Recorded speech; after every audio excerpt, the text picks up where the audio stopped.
ಎಲ್ಲರಿಗೂ ನಮಸ್ಕಾರ. ಹಲ್ಲಿ ಕೊಂದಾಗ ಏನು ಮಾಡಬೇಕು ಎಂಬುದನ್ನು ಈ ವಿಡಿಯೋದಲ್ಲಿ ತಿಳಿದುಕೊಳ್ಳೋಣ. ಹಲ್ಲಿ ನೋಡಲು ಅಸಹ್ಯವಾದರೂ ಕೂಡ ಶಕುನಶಾಸ್ತ್ರದಲ್ಲಿ ಇದಕ್ಕೆ ಮಹತ್ವವನ್ನು ನೀಡಲಾಗಿದೆ. ಶಕುನಶಾಸ್ತ್ರದ ಪ್ರಕಾರ ಹಲ್ಲಿಗೆ ಸಂಬಂಧಿಸಿದ ಶುಭ ಅಶುಭ ಸೂಚನೆಗಳ್ಯಾವುವು, ಹಲ್ಲಿ ಕೊಂದರೆ ಏನಾಗುವುದು, ಹಲ್ಲಿ ಶಬ್ದ ಮಾಡಿದರೆ ಏನರ್ಥ ಎಂಬುದನ್ನು ನೋಡೋಣ. ಹಲ್ಲಿ ಕೂಡ ಒಂದು ಜೀವಿ. ಜನರು ಅದನ್ನು ನೋಡಿ ಅಸಹ್ಯ ಪಡುತ್ತಾರೆ. ಜನರು ಭಯದಿಂದ ದೂರ ಹೋಗಲು ಬಯಸುತ್ತಾರೆ. ಆದರೆ ಧರ್ಮ ಗ್ರಂಥಗಳಲ್ಲಿ ಇದನ್ನು ಲಕ್ಷ್ಮಿಯ ಸಂಕೇತವೆಂದು ಪರಿಗಣಿಸಲಾಗಿದೆ. ಶಾಸ್ತ್ರಗಳ ಪ್ರಕಾರ ದೀಪಾವಳಿಯ ರಾತ್ರಿ ನಿಮ್ಮ ಮನೆಯಲ್ಲಿ ಹಲ್ಲಿ ಕಾಣಿಸಿಕೊಂಡರೆ ಅದನ್ನು ಲಕ್ಷ್ಮಿಯ ಸಂಕೇತವೆಂದು ಪರಿಗಣಿಸಲಾಗುತ್ತದೆ.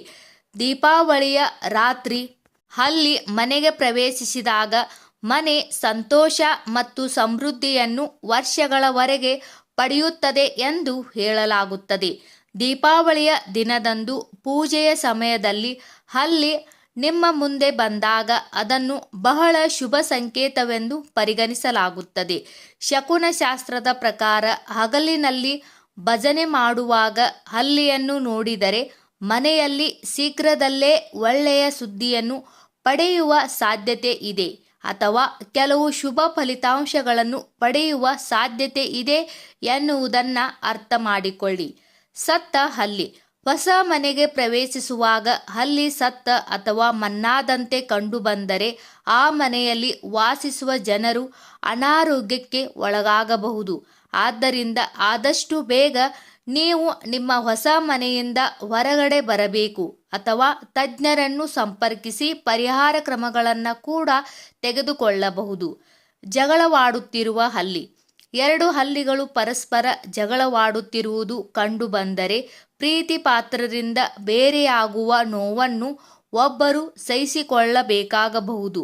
ನಿಮ್ಮ ದಾಂಪತ್ಯ ಜೀವನದಲ್ಲಾಗಬಹುದು ಅಥವಾ ಪ್ರೇಮ ಜೀವನದಲ್ಲಾಗಬಹುದು ಬಿರುಕು ಕಾಣಿಸಿಕೊಳ್ಳುವುದು. ಲೈಂಗಿಕ ಕ್ರಿಯೆಯಲ್ಲಿ ತೊಡಗಿದ ಹಲ್ಲಿ. ಹಲ್ಲಿಗಳು ಲೈಂಗಿಕ ಸಂಭೋಗ ಮಾಡುತ್ತಿರುವುದನ್ನು ನೀವು ಕಂಡರೆ ತುಂಬ ಹಳೆಯ ಮತ್ತು ಆತ್ಮೀಯ ಸ್ನೇಹಿತನನ್ನು ಭೇಟಿಯಾಗುವ ಸಾಧ್ಯತೆ ಇದೆ. ಇದು ಶುಭ ಸೂಚನೆ ಎಂದು ಶಕುನಶಾಸ್ತ್ರದಲ್ಲಿ ಹೇಳಲಾಗುತ್ತದೆ. ಹಲ್ಲಿಯ ಧ್ವನಿ. ಧರ್ಮ ಗ್ರಂಥಗಳ ಪ್ರಕಾರ ಹಗಲಿನಲ್ಲಿ ತಿನ್ನುವಾಗ ಹಲ್ಲಿಯ ಧ್ವನಿಯನ್ನು ಕೇಳಿದರೆ, ಅಂದರೆ ಹಲ್ಲಿಯ ಶಬ್ದವನ್ನು ಕೇಳಿದರೆ, ಇದರಿಂದ ಶೀಘ್ರದಲ್ಲೇ ನೀವು ಕೆಲವು ಒಳ್ಳೆಯ ಸುದ್ದಿಗಳನ್ನು ಸ್ವೀಕರಿಸುತ್ತೀರಿ. ದೀಪಾವಳಿಯ ಅಶುಭ ಸೂಚನೆ ಇದು. ದೀಪಾವಳಿಯ ದಿನದಂದು ಪೂಜೆಯ ಸಮಯದಲ್ಲಿ ಹಲ್ಲಿ ಕಾಣಿಸಿದಾಗ ನಾವು ಅದನ್ನು ಬಹಳ ಶುಭ ಸಂಕೇತವೆಂದು ಪರಿಗಣಿಸುತ್ತೇವೆ. ಆದರೆ ನೀವು ದೀಪಾವಳಿಯನ್ನು ಶುಚಿಗೊಳಿಸುವಾಗ ಮತ್ತು ಆ ಸಮಯದಲ್ಲಿ ಸತ್ತ ಹಲ್ಲಿ ನಿಮ್ಮ ಮುಂದೆ ಬಂದಾಗ ಅದನ್ನು ಅಶುಭ ಚಿಹ್ನೆ ಎಂದು ಪರಿಗಣಿಸಲಾಗುತ್ತದೆ. ಹಲ್ಲಿಯನ್ನು ಕೊಂದರೆ ಹೀಗೆ ಮಾಡಿ. ಹಲ್ಲಿ ಅಥವಾ ಅದರ ಮಗು ನಿಮ್ಮ ಕೈಯಿಂದ ಸತ್ತರೆ ತಕ್ಷಣವೇ ಅದನ್ನು ನಿಮ್ಮ ಸ್ವಂತ ಕೈಗಳಿಂದ ಸುಟ್ಟು ಹಾಕಿ.